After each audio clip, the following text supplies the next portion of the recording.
On today's episode of Right About Now, I talked to Jason Kocina. We talked all the things about marketing today, public relations, earned media, paid media. Even the big change happening with SEO and AI. Are we looking for answers? Are we looking for questions? What's it all about? How do you get ahead with your marketing today? Small business, medium business? We dig into it all right here, right now. Look, we get it. You can hardly go anywhere or do anything these days without hearing about AI this or AI that. And if you're like most people, when it comes to AI, you're impressed, but you have a few concerns. But what if AI was used not as a tool to replace people, but as a way to help understand people better? AI from SurveyMonkey is designed to do just that, from crafting the perfect survey, which is harder than you might think, to analysis that digs deep, finds patterns, and surfaces trends quickly. SurveyMonkey's powerful suite of AI capabilities make it faster and easier than ever before to get insights from real people, helping you make confident decisions for your business. Try it today at surveymonkey.com/Ryan. I haven't felt the way I feel about AI since the 90s. I felt that was a revolutionary time with the internet, and we're going to another one. And then people said, Google's never going to lose traffic. To see it happen, oh my gosh, what? Something's happening. Mainstreaming of these tools that we've been looking at now for years, but they're becoming accepted, and it's a new world all of a sudden. This is Right About Now with Ryan Alford, a Radcast Network production. We are the #1 business show on the planet with over 1 million downloads a month. Taking the BS out of business for over 6 years and over 400 episodes. You ready to start snapping necks and cashing checks? Well, it starts right about now. What's up, guys? Welcome to Right About Now. We're always teaching you a little bit of this, a little bit of that. It always comes back to business and marketing typically. There's a lot changing. You got AI happening. You got the mediums always seem to move from one to the other. But at the end of the day, there's some tried and true. And that's what we're going to talk about today with Jason Kocina. He was the founder of Checkerboard Strategic Web Development. He's an OG like myself. Now he's the director of digital marketing, media relations. What's up, Jason? Not too much. How you doing? Good, man. Hey, we're OGs, man. You and I both. I got a little gray in the beard. You got a little gray in the hair. We've been around the block. '01 was when I started out in the business. I never thought I would say that. I don't feel old, but sometimes I throw these years around. I guess I do get older. We were talking before we got started here, and I was thinking that, okay, 90s. 90s is when I started doing a lot of this stuff, and it's like, I know. Teaching people how to reserve domain names. That really dates me. I know. We joke. Things are moving fast now, but I'm still in GoDaddy buying domain names. So it's like some things haven't changed. Some things never change, I guess. I know, but it feels like we're racing towards, I don't know, that changing with AI and everything else, and SEO changing and AI giving you answers instead of questions. I love it when it gives me questions, and I'm going to get better answers. I know, but it does. It'll prompt you back. It'll be like, but what do you want with that? I'm just figure it out. Just figure it out. Just real quick on AI. I know you just mentioned it, but I haven't felt the way I feel about AI since the 90s. I felt that was a revolutionary time with the internet, and we're going to another one. And then people said, Google's never going to lose traffic. To see it happen, oh my gosh, what? Something's happening.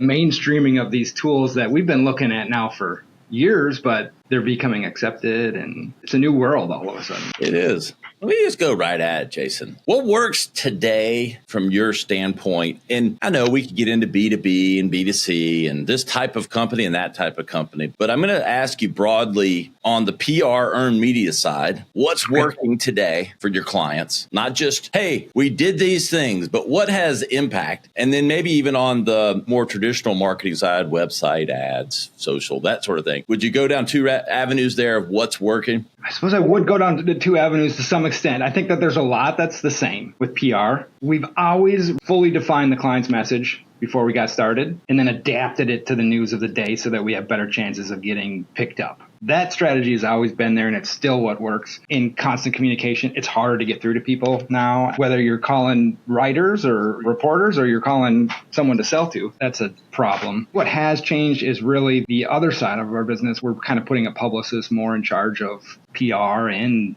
SEO and AI visibility and content marketing. These things all kind of flow together nicely, but what hasn't changed is understanding your messaging, getting it down, documenting it. It's the only way to let someone else do your marketing for you is if you go through that process to some extent. they'll be saying whatever they want to say, and that kind of defeats the purpose. If they're not spreading the message you want to the right people, then that's no good. But earned media still works to grow brand awareness, blanket. People have to be aware of you to buy from you. I love performance marketing better than anyone, but unless you're hitting them at the moment of truth with a pack of gum in the checkout line and they need a pack of gum, short of that, there usually has to be some awareness and then consideration, then purchase. I think we've shortened that cycle with digital marketing, but PR has always had a role in that awareness bucket. Hopefully I don't take you too far off. I was just, the whole time you're saying the gum aisle, I was thinking where that happens is the AI visibility side or the SEO optimization side. They're ready to buy. They're going and looking for stuff now. Boy, you hand raisers. Yeah, then you find them. That's who I want. I want someone who already knows what they want. I don't need to teach it to them.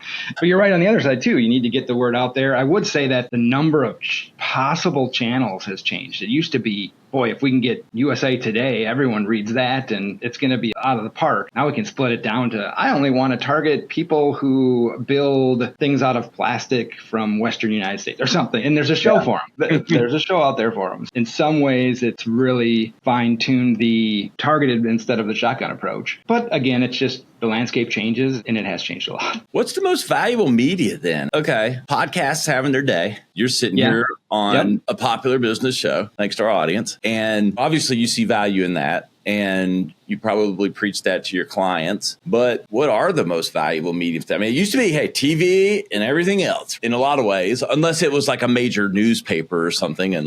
Newspapers, tough. Yeah, when we used to do retail launches, oh my gosh.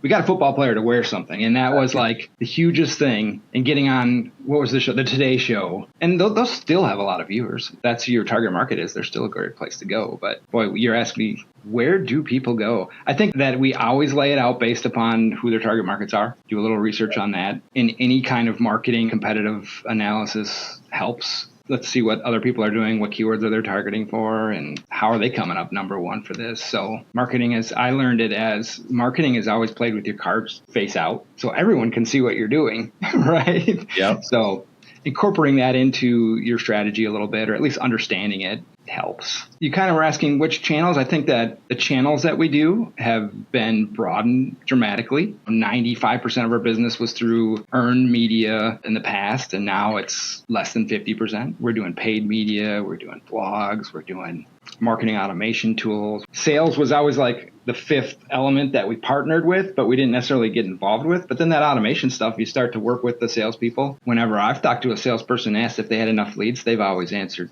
no, we need more leads. So I like helping those people out too. If SEO is changing and AI is starting to erode traditional SEO, how should small to medium businesses be thinking about how to show up from an AI perspective? Focusing just on the AI, it kind of encompasses both elements of those shopping you mentioned before. For the people that are browsing or just starting to look at it, the AI element often would place it right in the top. Say Google, you go to Google, you do a search. Well, Gemini puts up there the answer. If you're not shopping, you're just researching, you might see the answer there. It's important that you're getting at least referenced there. That helps so that your name gets out there more. And then when they do get into the part where they're actually ready to buy, then you want to make sure that you're coming up in search. Obviously, search is important to me, but I have seen, partially because of what we just talked about, traffic from search going down for our customers, organic traffic going down. Seeing more traffic coming from ChatGPT, from Gemini, from Grok, or the other platforms. But let's just go down the rabbit hole. In a world where more and more people are adapting, prompting, and asking GPTs and language models these questions versus typing in Bojangles near me as a Southern guy in South Carolina. Well, ChatGPT still isn't as good as local stuff, I don't think, as Google is. But if we're moving towards that space, I just wonder, how will there be selection if there's only one answer? Those are the things that I think about, unfortunately. Yeah. And it kind of has been that way to some extent, though, right? You're going to Google and typing that same question in there, and it's going to give you the answer. Number one, whoever's number one in the search results. Yeah. Wins. But I will say that I would consider technology user. I would be someone that's kind of out ahead of a lot of people. And my usage for tech support stuff Here's a hint.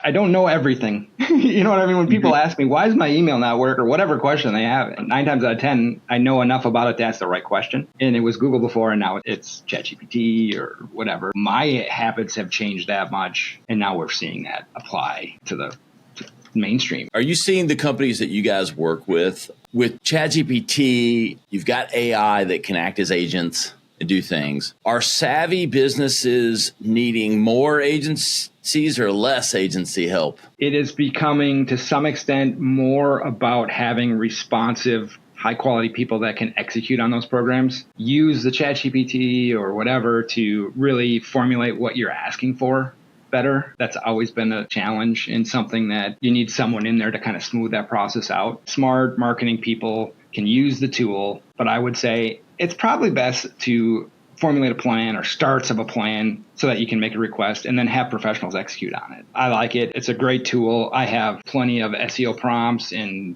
ways to really use these tools to their maximum to get the most out of it.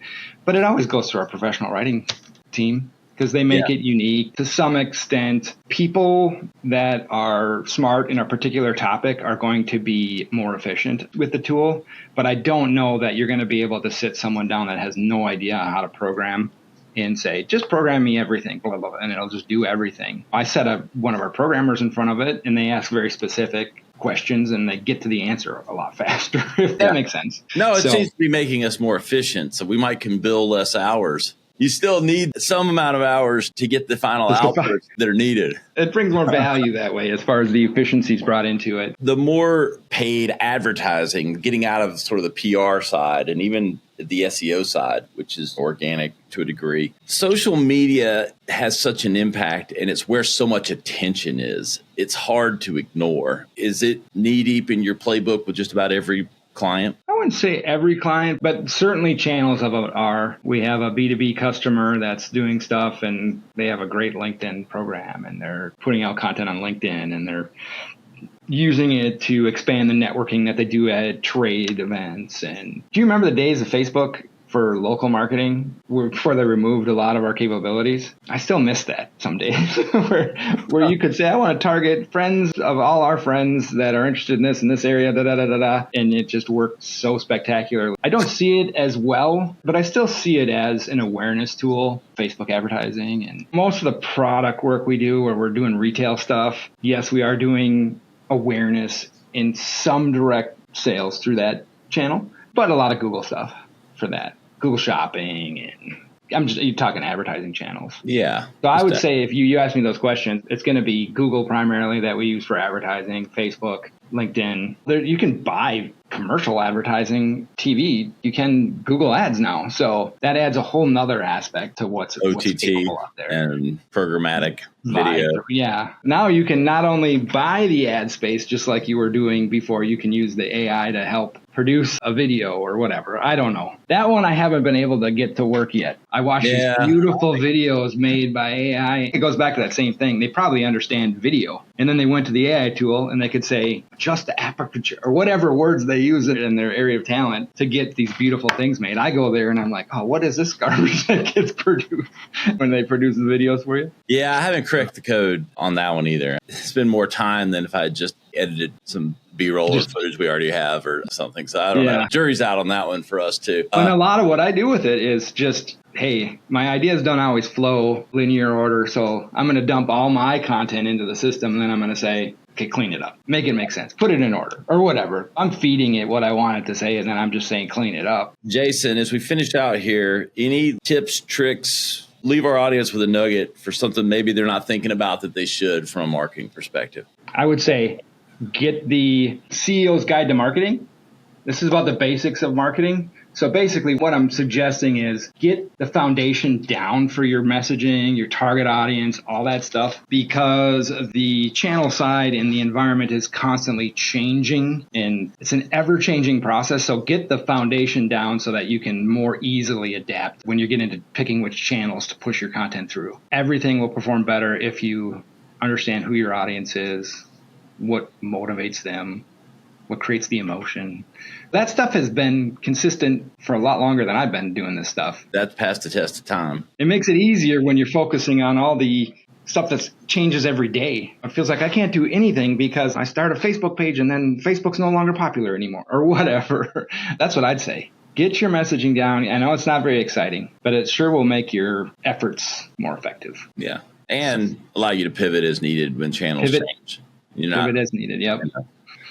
I think that also people need kind of that. We have this paper interview side where we do a ton of PR and it's all based on how big the audience is and those types of things, depending upon how much it costs. We only charge when you get in the news, when it actually airs. But on the other side of it is the adaptable side where you have a sharp publicist that's more than just someone that is pitching the media for you. They're also, they have enough understanding to talk with our other talent, SEO guy, or how do I be found in ChatGPT? That's kind of where our business has been going more towards that type of thing, where you have just someone that can smart and pivot, work with you to get your messaging down, and then try, analyze, measure what's working, and here's what we should do next. Jason, drop some links or places they can keep up with what you guys are up to. The CEO's Guide to Marketing is on Amazon and publicity.com. We're in the midst of a brand new changeover to a new site. So that one, I'm excited for that new site because it just simplifies how people can onboard with us and get to understand us. But publicity.com is where you find more information about us.